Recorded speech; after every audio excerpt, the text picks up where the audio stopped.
এই ভূমিকম্পটা আজকে 10টা 40-এ হয়েছে 5.5 বিজ্ঞানীরা বলছে 5.7 হলে ঢাকা শহর একবারে শেষ হয়ে যেত, সব কিছু মিশে একবারে শেষ ধ্বংস হয়ে যেত। কিন্তু আল্লাহ তাআলা আমাদেরকে হেফাজত করেছেন, আলহামদুলিল্লাহ।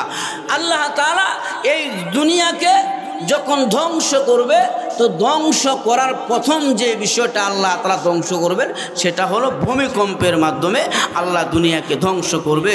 ভূমিকম্পটা কখন হবে?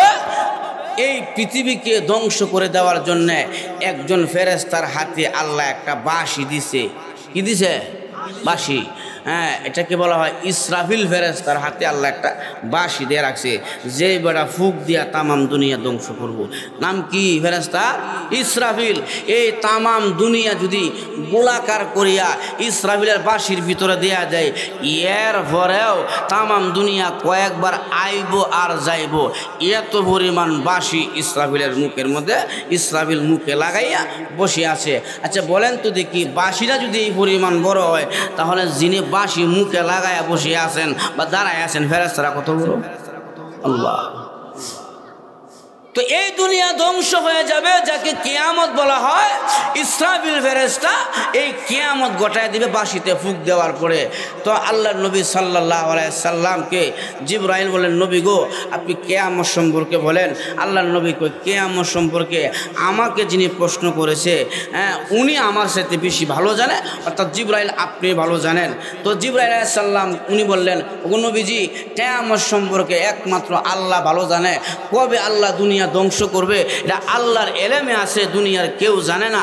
5টি এলেম দুনিয়াতে এমন আছে যে এলেম সম্পর্কে দুনিয়ার কেউ জানে না, নবী জানে না, গাউস কুতুব আবদাল ফকির দরবেশ যত বড় আল্লাহওয়ালা হোক না কেন, 5টি এলেম সম্পর্কে তারা বেখবর, দুনিয়ার কেউ জানে না। তার মধ্যে প্রথম নম্বরে হলো কিয়ামত কবে কখন হবে, দুনিয়া আল্লাহ কোন দিন ধ্বংস করবে দুনিয়ার কেউ জানে না। কদ জা আশরাতুহা, আল্লাহর পক্ষ থেকে নবীকে শর্ত জানায় দিছে, শুক্রবার দিন ভূমিকম্পটা হইব, ওই মুহররম মাসের 10 তারিখ হবে, আসরের নামাজের পরে। কোন সালে কোন হিজরিতে হবে এটা একমাত্র আল্লাহ মালুম, পৃথিবীর কেউ। তো আল্লাহ নবী যখন মেরাজে যাবে, তখন মেরাজে উর্দু ভ্রমণে উঠার সময় দেখে বিশাল আকারের এক ফেরেশতা। আল্লাহ নবী জিবরাইলকে বলছেন, জিবরাইল মান হাজা, উনি কে? জিবরাইল কয়, হাজা ইসরাফিল। উনি বলেন ইসরাফিল ফেরেশতা, যিনি তামাম দুনিয়াকে একটা ফুৎকারের মাধ্যমে সব পাগল করে দিবে, এই ফেরেশতা। আল্লাহ নবী কয়, তাহলে ফেরেশতারা জিজ্ঞাসা করে দেখি, হ্যাঁ এত ধ্বংস করবো দুনিয়া, এই বেচারা জানে কিনা কিয়ামত কবে হবে। তো আল্লাহ নবী ফেরেশতা যে ইসরাফিলকে সালাম দিছে, আসসালামু আলাইকুম ইয়া ইসরাফিল। সালামের জবাব দিব দূরের কথা, নবীর দিকে ভালো করে চায়। দ্বিতীয়বার সালাম দিছে, আসসালামু আলাইকুম ইয়া ইসরাফিল। সালামের জবাবও নাই, চায়ও না। 3 নম্বরে সালাম দিছে, আসসালামু আলাইকুম ইয়া ইসরাফিল। জবাবও নাই, চায়ও না। আল্লাহর নবী বিশ্বনবী রাহমাতুল লিল আলামিন বলেন, ইসরাফিল, এই উর্দু ভ্রমণে আমি নবী আসি নাই, আল্লাহ আমাকে দাওয়াত দিয়া এনেছেন। কেউ কাউকে দাওয়াত দিয়া আনলাম, রাগ থাকলেও রাগ দেখায় না মেহমানের সাথে। ইসরাফিল রে, আল্লাহ আমাকে উর্দু ভ্রমণে দাওয়াত দিয়া এনেছেন, আল্লাহ আমাকে দাওয়াত দিয়া এনে তোমাকে তামাম দুনিয়া ধ্বংস করার জন্য আল্লাহ হুকুম দিবেন না, অতএব তুমি আমার সালামের জবাব দিতে পারো। ইসরাফিল আলাইহিস সালাতু ওয়াস সালাম মুখের সিংহাটা সরাইয়া আল্লাহর নবী বিশ্বনবী রাহমাতুল লিল আলামিন কে বলে, ওয়া আলাইকুমুস সালাম ইয়া রাসূলুল্লাহ ইয়া হাবিবাল্লাহ। আল্লাহর নবী গো, আপনার প্রথম সালামে আমি শুনেছি, কিন্তু জবাব না দেওয়ার কারণ হইল আল্লাহ আমাকে বলছে, ইসরাফিল রে, মুখে সিংহা লাগায়া দাঁড়ায় থাকবা, আমি আল্লাহ যখন হুকুম দিব সিংহার মধ্যে ফুৎকার লাগাইবা। নবীজি আমি যদি আপনার সালামের জবাব দেই আর আল্লাহ যদি আমাকে বলে ইসরাফিল রে বাঁশি বাজায়া দাও, আল্লাহর হুকুমটা পালন করতে আমার ভিতরে গাফলত চলে আসবে, এই জন্য আপনার সালামের জবাব দিতে পারি না। তাহলে বোঝা গেল ইসরাফিল ফেরেশতাও জানে না পৃথিবী কবে ধ্বংস হবে। আর এখন আল্লাহর নবী বিশ্ব নবী রাহমাতুল লিল আলামিন উনিও জানেন না এই পৃথিবী আল্লাহ কবে ধ্বংস করে দিবে। তবে পৃথিবীটা যখন আল্লাহ ধ্বংস করবে, ধ্বংস করার প্রথম নম্বরে আল্লাহ ভূমিকম্প দিবে। আল্লাহর নবীও জানেন না এই ভূমিকম্পটা কবে হবে। তবে নবীজিকে হাদিসের মধ্যে জানায় দেওয়া হয়েছে, ওগো নবীজি কিয়ামতের আগে অধিক পরিমাণ ভূমিকম্প হবে। যখন নাকি বেশি পরিমাণ ভূমিকম্প জমিনের মধ্যে হবে তখন আপনি মনে করবেন কিয়ামত মনে হয় আর বেশি দূরে নয়, তখন কিয়ামত কাছাকাছি মনে হবে। আল্লাহর নবী বিশ্ব নবী রাহমাতুল লিল আলামিন বললেন, উম্মতেরা রে এই জমিনের মধ্যে ভূমিকম্প হওয়ার কারণ আছে, এই জমিনের মধ্যে জমিন লড়া মারার কারণ আছে। আল্লাহর এই পবিত্র জমিন, এই পবিত্র জমিনের মধ্যে যখন গুনাহ বেশি হয়ে যায়, জমিন বরদাস্ত করতে পারে না, তখন জমিন একটা নারা দিয়া গুনাহগার বান্দাদেরকে সতর্ক করে, বান্দারে গুনাহ বেশি হয়ে গেছে, তাড়াতাড়ি তওবা করে মসজিদে ঢুকো, আর না হইলে জমিন কিন্তু ভূমিকম্প দিয়া ধ্বংস করে ফেলবি। এজন্য আমার ভাইয়েরাম এই জমিনে যখন ভূমিকম্প হয় তখন আল্লাহর নবী বললেন ভূমিকম্প হওয়ার কারণ হইল জমিনের মধ্যে গুনাহ যখন বেড়ে যাবে। আজকে আপনারা বলেন তো জমিনের মধ্যে গুনাহ খাতা আছে না নাই? আরো জোরে এখন আল্লাহর নবী বিশ্ব নবী রাহমাতুল লিল আলামিন বলেন, উম্মতেরা রে যখন নাকি এমন কিছু গুনাহ জারি হয়ে যাবে যেই গুনাহগুলোর কারণে আসমান থেকে শিলাবৃষ্টি হবে, জমিনের মধ্যে জালজালা শুরু হবে, জমিনের মধ্যে জালজালা শুরু করে দিবে। আল্লাহর নবী বলেন কিয়ামতের ময়দানে ইসরাফিল যখন বাঁশিটা ফুৎকার লাগাবে, ব্যবসায়ী তার ব্যবসার কাজে থাকবে, ব্যবসার কাজ বাদ দিয়ে দৌড়াইবে আর বলবে, ও ভাই কি হয়েছে? এইভাবে জমিন কেন নড়াচড়া করে, জমিন কেন নড়াচড়া করে? ভাই কি হয়েছে, কি হয়েছে? আজকে যে সকালবেলা ভূমিকম্প হইল, ভূমিকম্পের সময় আমি ঘুমাইতেছিলাম, কারণ গতকালকে প্রোগ্রাম ছিল ঈশ্বরগঞ্জ, রাতের 4টার সময় আসছি, ফজরের নামাজের পরে ঘুমাইতে পারি নাই। যখন আমি ঘুমে গেলাম হঠাৎ করে 10:40 কে জানি বাসার ভিতরে আওয়াজ দেয় ভূমিকম্প হয়েছে, বিল্ডিং ভেঙে পড়ে যাচ্ছে, এই বলে আওয়াজ দেয়, চিল্লায়। আমার বউ আমার বাচ্চা আমাকে ঘরে রাখিয়া তারা নিজে নিজে বের হয়ে গেছে, আমি ঘরের ভিতরে ঘুমাচ্ছি, তারা বের হয়ে গেছে, কারণ চাচা যার যার জানবাস। আল্লাহর নবী বলেন, উম্মতেরা রে যখন নাকি ইসরাফিল ফেরেশতা কিয়ামত করাবার জন্য বাঁশির মধ্যে ফুৎকার লাগাইবে, তখন মানুষ বলবে ওয়াকালাল ইনসানু মা লাহা, মানুষেরা বলবে জমিনের কি হইল রে, জমিন কেন নড়াচড়া করে রে, জমিনের কি হইল? মানুষ এই কথা বলতে থাকবে। তাহলে আমার ভাইয়ারা এই সমাজে যে ভূমিকম্প হয়, জমিনে ভূমিকম্প হয়, তার কিছু কারণ আছে। আল্লাহর নবী আম্মা জান আয়েশা থেকে বর্ণনা হাদিস, আল্লাহর নবী বলেন যখন দেখবা সমাজের মধ্যে ওয়ায়াকসুরুজ জিনা, সমাজের মধ্যে যখন জিনা বেড়ে যাবে তখন অপেক্ষা করবা জমিনের মধ্যে ভূমিকম্প হবে, আসমান থেকে শিলাবৃষ্টি হবে। আপনারা জবাব দেন আমাদের সমাজে জিনা আছে না নাই? আরো জোরে কোন আছে না নাই? এই আজকে মুসলমানের বাচ্চা 24 ঘন্টা জিনার মধ্যে ব্যস্ত, মুসলমানের সন্তান 24 ঘন্টা জিনার মধ্যে ব্যস্ত। আল্লাহর নবী বলেছেন জিনা কাকে বলে জানেন? যাকে দেখা নিষেধ, ওই ব্যক্তিকে যে দেখতে চায় তাকে বলা হয় জিনা। জিনাল আইনি আন নাজরু, চোখের জিনা হইল দেখা, বেগানা নারী দেখা হলো জিনার গুনাহ। জোরে বলেন ঠিক কিনা? আমরা অনেকে রাস্তাঘাটে বেগানা নারী দেখি, যা চোখের জিনা হয় তার চাইতে আরো ভয়ঙ্কর জিনা আমরা ঘরের দরজা লাগায়া মোবাইলের মধ্যে 24 ঘন্টা নাটক দেখি। আজকে মুসলমানের বাচ্চা 99% মুসলমান এই নাটক দেখছে, বিভিন্ন গান বাদ্য দেখছে মোবাইলের মধ্যে। বেগানা নারীর ছবি দেখা প্রকাশ্যে যেমন জিনা, মোবাইলে দেখা তেমন জিনা। আজকে আমাদের ঘরগুলো জিনায় ভরপুর হয়ে গেছে, মার্কেটগুলো জিনায় ভরপুর হয়ে গেছে। আজকে আমার সমাজের মধ্যে জিনার জিনা, সমাজের মধ্যে জিনার সয়লাভ। আল্লাহর নবী বলেন জিনা, সমাজের মধ্যে যখন জিনা বেড়ে যাবে অপেক্ষা কর, জমিনের মধ্যে আল্লাহ ভূমিকম্প ছেড়ে দিবে। জিনা আছে না নাই? এজন্য জিনা থেকে বেঁচে থাকতে হবে। যদি সমাজের ভূমিকম্প, জমিনের ভূমিকম্প থেকে বাঁচতে চান, তাহলে নবী কয় ভূমিকম্প হবে যখন নাকি জিনা বেড়ে যাবে।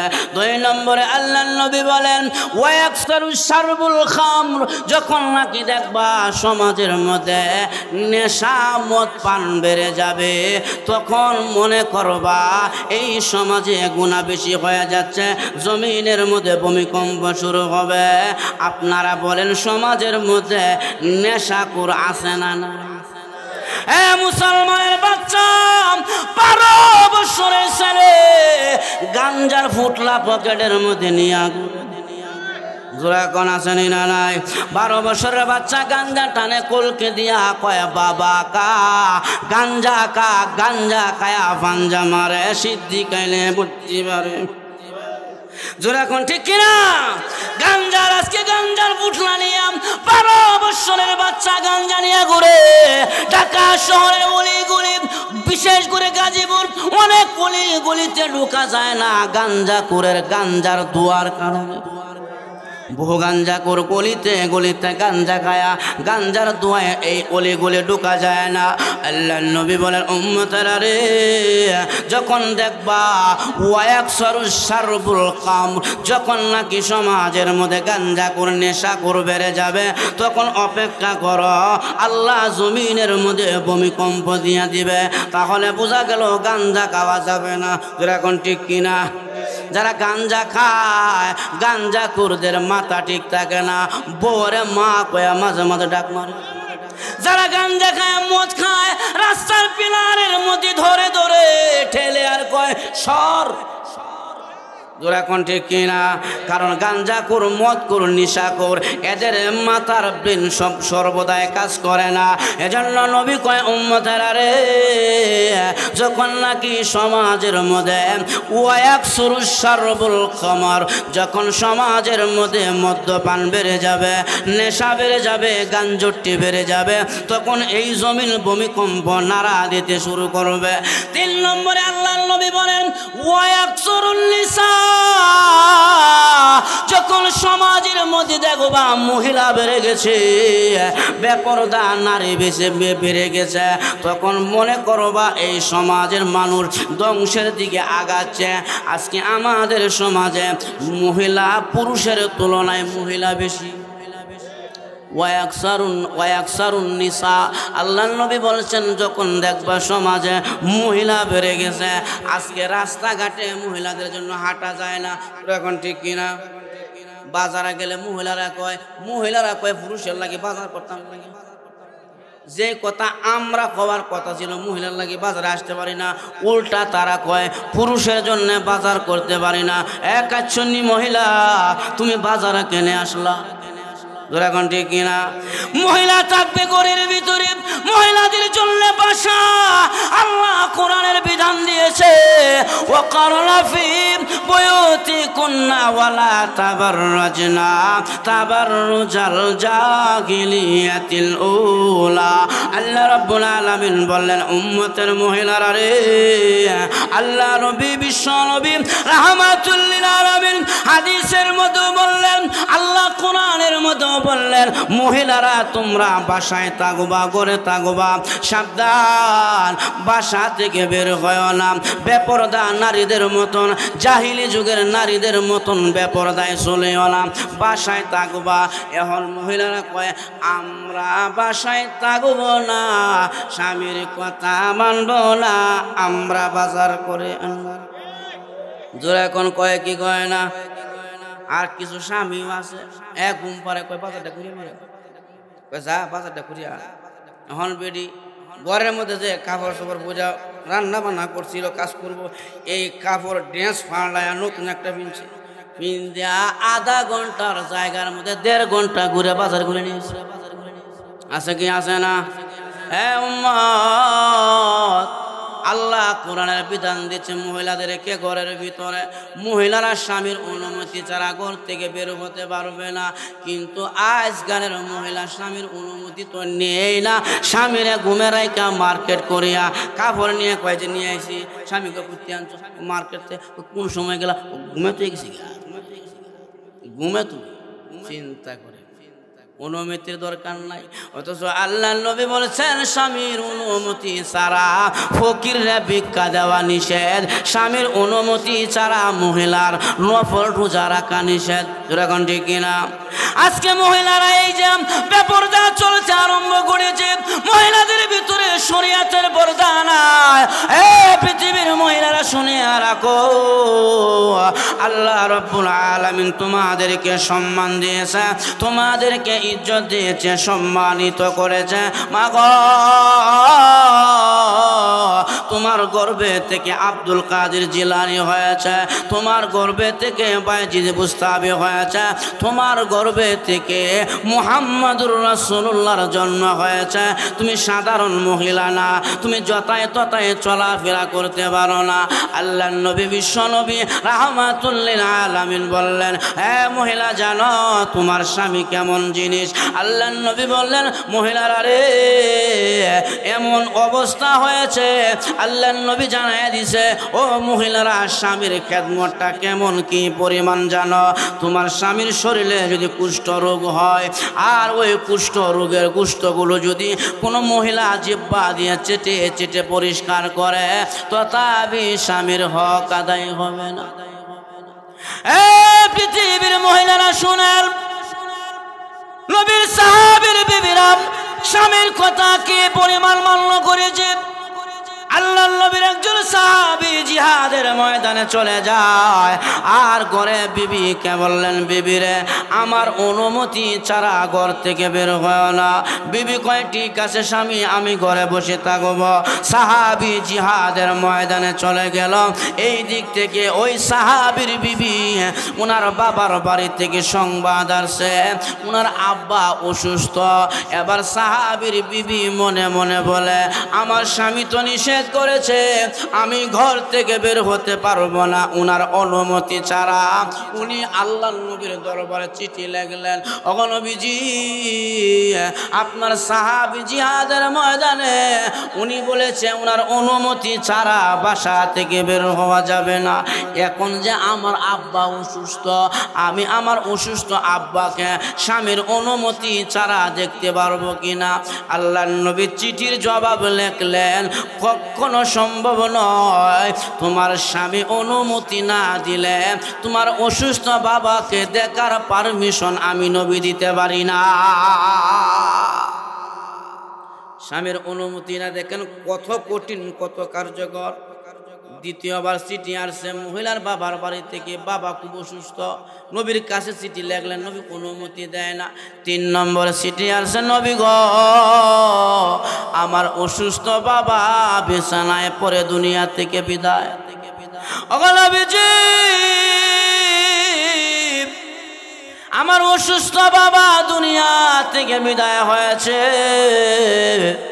এখন আপনি বলেন আমার স্বামীর অনুমতি ছাড়া আমার মরা বাবাকে দেখা আমি পারবো কিনা? আমার স্বামীর অনুমতি ছাড়া বাবার বাড়ি যাইতে পারবো কিনা? আল্লাহর নবী চিঠির জবাবে লেখছে, মহিলা রে, তোমার জন্য দুইটি অফার। এক নম্বরে অফার হইল, তুমি যদি তোমার স্বামীর কথা মতে বাসায় থাকো, আমি নবীজি তোমার বাবার জানাজায় যাব। দুই নম্বরে, তুমি যদি তোমার স্বামীর কথা মতো বাসায় অবস্থান করো, আমি নবীজি তোমার বাবার জানাজার নামাজের ইমামতি করব।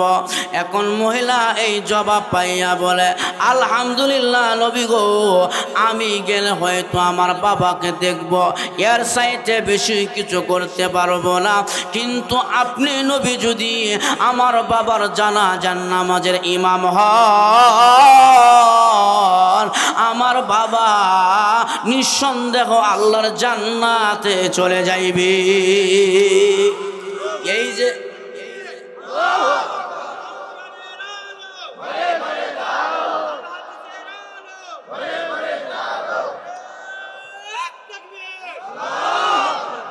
এই জন্য আমার ভাইয়েরা, এরপরে আল্লাহ নবী বিশ্ব নবী স্বামীর অনুমতি ছাড়া বিবিকে ঘর থেকে বের হওয়ার জন্য অনুমতি দিলেন না। তাহলে স্বামীর হকটা বেশি না কম? অনেক বেশি মহিলারা জানে না, না জানার কারণে উল্টা পাল্টা করে। মহিলারে, তোমার জান্নাত হলো স্বামীর কদমের নিচে।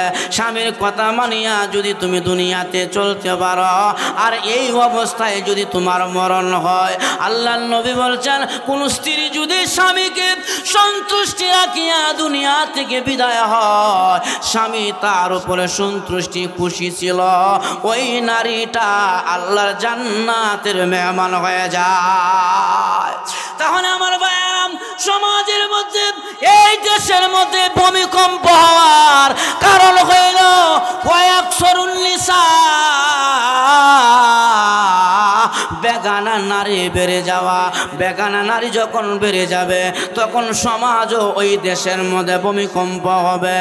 আল্লাহর নবী বলছেন, এজন্য নারীদেরকে বেগানা হওয়া থেকে নিষেধ করেছেন, গড়ে থাকার নির্দেশ দিয়েছেন। এরপরে আল্লাহর নবী বললেন, যখন দেখবা সমাজের মধ্যে সুদের প্রচলন বেড়ে গেছে, দিনের মধ্যে আল্লাহ জাল জ্বালা দিয়া তোমাদেরকে আযাব শুরু করে দিবি। আমাদের সমাজে সুদ আছে না নাই? আরো জোরে এখন বাপরে, সুদ তো এই পরিমাণ ঢুকছে, আমার পাঞ্জাবির মধ্যে সুদের মনে একটা অংশ আছে, এখন ঠিক না? আর সুদের ওয়াজ এখন করণ যায় না, কিবা করতো, কারণ যে মসজিদের সুদের ওয়াজ করবো হেলে দি সুদের লোক জড়িত, এখন ঠিক না? এই জন্য সুদের ওয়াজ আজকে করতে গেল মুসিবত, কারণ সুদকুর ঘুষকুর আর সাদাবাজ মদকুর আমাদের সমাজ এখন ভরপুর। চিল্লায় বলেন ঠিক কিনা? এক হুজুরে মসজিদে ইমামতি নিচ্ছে, আমরা খারাপ লাগতেছে, এক হুজুরে মসজিদে ইমামতি নিচ্ছে, নেওয়ার পরে উনি মনে মনে ভাবতেছে, মসজিদে যেহেতু বড় ছোট মসজিদ, মুসল্লি বেশি, বিষয়ভিত্তিক আলোচনা করতো। হুজুরে বিসমিল্লাহ প্রথম জুমার দিনে সুদের বিরুদ্ধে শুরু করছে আর কি ওয়াজটা। সুদের বিষয়াদি নিয়ে, আয়াত নিয়ে, হাদিস নিয়ে ওয়াজ করছে। সুদ খাইলে জিনা হয়, মার সাথে যা কিছু বলা কেমন বলছে। জুমার বয়ানের পরে, নামাজের পরে মসজিদের সভাপতি ডাক দিয়ে কই দিকে আইব, আমি যে সুদ খাই এটা কেডা করছি আপনার লোকে? হুজুরে কয়, এটা কি আমি জানি আমি সুদ খাই না কি খাই? আমি বুঝতাম পারছি, যত কেন ওয়াজ করছি না আমার দিকে ছায়া ছায়া করছি, নিজে নিজে ধরা। এই ওয়াজ যদি নেক্সট টাইম আবার করুন, তাহলে আমরা চাকরি ডাইরেক্ট নোটে দেবো। ইমাম সাহেবকে যাক, চাকরিটা খাওয়া দরকার নাই, এমন সুদের ওয়াজ বাদ দিচ্ছে। একদিন করে সভাপতি সুদ খায় ওয়াজ করলে চাকরি থাকবো। দ্বিতীয় জুমার দিন ইনশাআল্লাহ ঘুষ ঘুষ ঘুষ সম্পর্কে আলোচনা করছে। ঘুষ খায় না? ঘুষখোর আমাদের সমাজে আছে না নাই? আরে বাবারে, কত স্টাইলে যে ঘুষ খাইবার পারে মানুষ, আল্লাহু আকবার। ঘুষ সম্পর্কে বেচারা সুন্দর আয়াত হাদি দিয়া আলোচনা শুরু করছে। আরেকবার মাল আরেকবার টাকা জবরদখল করে আইনা ঘুষ খাওয়ান বা এটা করে দিলে এই টাকা ঘুষ নেওয়ান সব কিছু বলছে, ফাজাইল ফজিলত কইছে। যখন নাকি ওয়াজ শেষ, জুমার বয়ান শেষ বসে, তখন মসজিদের সেক্রেটারি সাহেব ডাক দিয়ে কই দিকে আমি যে সরকারি চাকরি করি এটা আমি লেখাটা কইছি। কারণ সবাই না যারা যারা সরকারি কিছু কিছু আছে কর্মকর্তা উপরে দেয় কিছু কাজ তলে দেও খায় কি খায় না, নিচে দেও কিছু খায়। হ্যাঁ, তখন কম আমি সরকারি চাকরি করে কেটে বলছেন লোকে, আমি তো জানি না আপনি কি চাকরি করুন। আপনি যে এই বিষয়ে ওয়াজটা করলেন, আর একবার যদি আপনি এই বিষয়ে ওয়াজ করুন তাহলে আমি চাকরি দেবো। হুজুর কো বাপরে, এই সময় তো ঘুষ সম্পর্কে ওয়াজ চলতো না, কারণ এই সেক্রেটারি সাহেব বেটা নিজেই এটার মধ্যে জড়িত। আচ্ছা গেছে 3 নম্বর দিন উনি নেশা মদ সম্পর্কে, যে মদ খাওয়া হারাম, নেশা করা হারাম, এই বিষয়ে আলোচনা করছে। আলোচনার পরে জুমার নামাজের পরে কেশিয়ার সাহেব ডাক দিয়ে দিয়ে বেতনটা খালি নিয়ে না, আমি কি সর্বদাই খাই, মাঝে মাঝে খাই, মাঝে মাঝে খাই। ইমাম সাহেব মাঝে মাঝে খানা সর্বদা আমি জানি না, ওয়ার্ডটাতে পড়ছুন আমার দিকে ছায়া ছায়া পড়ছুন, আমি বুঝতাম পারছি টার্গেটটা আমি নিজেই। তাহলে আমাদের সমাজে মসজিদের সভাপতি সুদ খায় আছে না নাই? সমাজের মসজিদের সেক্রেটারি সাহেব ঘুষ খায় আছে না নাই? মসজিদের কেশিয়ার মদ পান করে আবার মসজিদের কেশিয়ার হয়, এমন মসজিদের কেশিয়ার আছে না নাই? এ মুসলমান, আল্লাহ নবী বিশ্ব নবী রাহমাতুল লিল আলামিন বলেন, উম্মতেরা রে, যখন দেখবা সমাজের মধ্যে এইভাবে সুদ বেড়ে গেছে, ঘুষ বেড়ে গেছে, চাঁদাবাজি বেড়ে গেছে, তখন অপেক্ষা করবা এই জমিনের মধ্যে জালজালা হবে, আসমান থেকে শিলা বৃষ্টি হবে। এই জন্য আমার ভাইয়েরা, আল্লাহ রাব্বুল আলামিন এই জমিনের মধ্যে যে ভূমিকম্প দেয়, এই জমিনের মধ্যে যে আল্লাহ শিলা বৃষ্টি দেয়, এর কারণ হলো বান্দা তোমার হাতে গড়া কামায়। আজকে মুসলমানের বাচ্চা ফজরের টাইমে নামাজ না পড়িয়া ঘুমায়, মসজিদে আসে না। মুসলমানের বাচ্চা এখনো ক্যারাম বোর্ডের দোকানে কোটি কোটি টুকতেছে, অথচ এই জায়গায় ওয়াজ হচ্ছে, আসে না নাই? এই জন্য আল্লাহ নবী বলছেন, সমাজে হাটে ঘাটে বাজারে যখন নাকি গুনাহ বেড়ে যাবে, অপেক্ষা করো এই জমিনের মধ্যে ভূমিকম্প শুরু হবে, এই জমিনের মধ্যে আসমান থেকে শিলা বৃষ্টি আসবে। তাহলে আমার ভাইয়ারা, আযাব গজব আসার মূল কারণ হলো আপনার আমার গুনাহ। ধরে বলেন ঠিক কিনা? গুনাহ যখন বেড়ে যাবে সমাজের মধ্যে, তখন আল্লাহ রাগ হয়ে আপনাকে আমাকে সতর্ক করে আর বলে, বান্দারে গুনাহ বেশি হয়ে যাচ্ছে, যার কারণে জমিন বরদাস্ত করতে পারলো না, জমিন নাড়া মেরেছে। আমার ভাইয়েরা, এই জমিন তো আল্লাহ আপনার আমার খেদমতের জন্য বানাইলেন। আল্লাহ রাব্বুল আলামিন জমিন আপনার আমার জন্য ফিরাশা বিছানা বানায়া দিলেন, আসমান আল্লাহ আপনার আমার জন্য ছাদ বানায়া দিলেন। এই যে পাহাড়গুলো দেখছেন, এই পাহাড়গুলো জমির স্থির থাকার জন্য আল্লাহ ফেরেক মেরে দিলেন। এরপরে জমিন কেন নাড়া দেয়? বোঝা গেল জমিনের মানুষের কালেকশনটা আসমানওয়ালার সাথে ভালো না, যার কারণে জমিন নাড়া মারতে চায়। লক্ষ্য করে দেখেন, আল্লাহ নবীর সাহাবী ওমর রাদিয়াল্লাহু আনহু, যিনি মদিনার গভর্নমেন্ট ছিলেন, যিনি অর্ধ পৃথিবী পরিচালনা করেছেন, ওমর রাদিয়াল্লাহু আনহু একদিন জমিনের মধ্যে মদিনাতে নামাজে দাঁড়াইলেন। নামাজের দাঁড়ানোর হালতে জমিন যখন নাড়া মেরেছে, ওমর রাদিয়াল্লাহু আনহু লাঠিটা হাতে নিয়া জমিনের মধ্যে একটা গুতা দিয়া বলে, থাম, আমি ওমর যে নামাজে দাঁড়াইছি আর তুমি যে নাড়া মারছ, আমার যে নামাজের ধ্যান খেয়াল নষ্ট হইল। আরে জমিন, তোমার সাহস তো কম নয়, তোমার পেটের ভিতরে বিশ্বনবী ঘুমায় আছে, আবু বকর ঘুমায় আছে, আমি ওমর নামাজে দাঁড়াইছি, তুমি যে নাড়া মারলা, আমার নামাজের ধ্যান খেয়াল নষ্ট হইল। এই থাম কয়া লাঠি দিয়া গোতা দিয়েছে। মদিনার ভূমিকম্প এই যে বন্ধ হয়েছিল, কিয়ামত কিয়ামতের 1 ঘন্টা আগেও মদিনাতে ভূমিকম্প হবে না। এর কারণ কি? উমরের সম্পর্কটা আল্লাহর সাথে ভালো, যে উমরের মেজাজ অনুযায়ী আল্লাহ কোরআনের 21 জায়গায় আয়াত নাজিল করেছে। আল্লাহর নবী বলছেন, লাউ কানা বাদি নাবিয়ুল্লাহ কানা উমর, আমার পরে যদি কেউ নবী হয়তো উমর হয়তো নবী। উমরের সম্পর্কটা আসমান ওয়ালার সাথে ভালো, এই জন্যে আল্লাহর কথা উমর শুনে, উমরের কথা জমিন শুনতে বাধ্য। কারণ জমিন রে আল্লাহ বানাইছে আপনার আমার খেদমতের জন্য। আর এখন আল্লাহর নবীর সাহাবী হযরত ওমর, উনি আল্লাহর এত বড় গোলাম, উনার শাসন আমলে যখন নাকি আমর ইবনুল আস রাদিয়াল্লাহু আনহুকে ওমর রাদিয়াল্লাহু আনহু একটি এলাকার গভর্নমেন্ট বানায় পাঠাইলেন, যা ওই এলাকাটা তুমি দেখবা মন্ত্রী বানায় পাঠাইছে। আমর ইবনুল আস যেই এলাকার মধ্যে গেলেন, ওই এলাকাটা নীল নদী। যেই নীল নদী এলাকার মধ্যে হযরত আমর ইবনুল আস ওই এলাকায় গিয়া দেখে এলাকার মানুষ বছরে একদিন সুন্দরী ষোড়শী একজন মহিলা যুবতী মেয়েকে সাজায়া গুজায়া বছরে একদিন নীল নদীর মাঝখানে আনিয়া বলি দেয়। আমর ইবনুল আস বলে, কি গো তোমরা কি করো? বলে, এই মহিলাটারে আমরা বছরে একদিন বলি দেই, বলি দেওয়ার পরে নীল নদী আমাদেরকে পানি দেয়। হযরতে আমর ইবনুল আস বলে, না এটা হইতে পারে না, এটা শরীয়তের খেলাফ কাজ, এটা তো মুসলমানের কাজ হতে পারে না, এটা করা যাবে না। এলাকার লোকেরা বলে, ওগো আমর ইবনুল আস, এই কথা বললে তো হবে না, আমাদের পানি লাগবে, কৃষিকাজে পানি লাগে, ছাগল গরু পানি পান করে, আমাদের অন্য অন্য ফসল আদি জমিনে পানি লাগে, আপনি এই কথা বললে তো হবে না, আমাদেরকে পানি এনে দেন। এবার আমর ইবনুল আস বলে, দাঁড়াও, আমি আমার প্রধানমন্ত্রী উমরের কাছে সংবাদ পাঠায়। আমর ইবনুল আস ওই জায়গা থেকে উমরের কাছে চিঠি লাগলেন, উমর গো, নীল নদীর মধ্যে যুবতী মহিলা বলি না দিলে পানি দেয় না। হযরত উমর বলে, এটা হইতে পারে না, নীল নদী বানাইছে আল্লাহ আমাদের জন্য, যদি মানুষ বলি দিয়া পানি আনতে হয় তাহলে সে খেদমত করলো কই?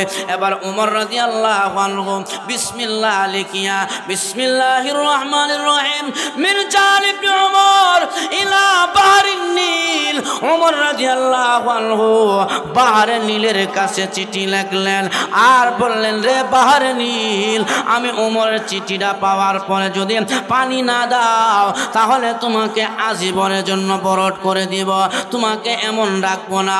উমর রাদিয়াল্লাহু আনহুর চিঠিটা আমর ইবনুল আস নিজের হাতে নিয়ে নীল নদীর মাঝখানে ছেড়ে দিলেন। চিঠিটা ছাড়তে দেরি হয়, উমরের চিঠি পাইয়া নীল নদী পানি দিতে একটি মুহূর্ত দেরি করে নাই।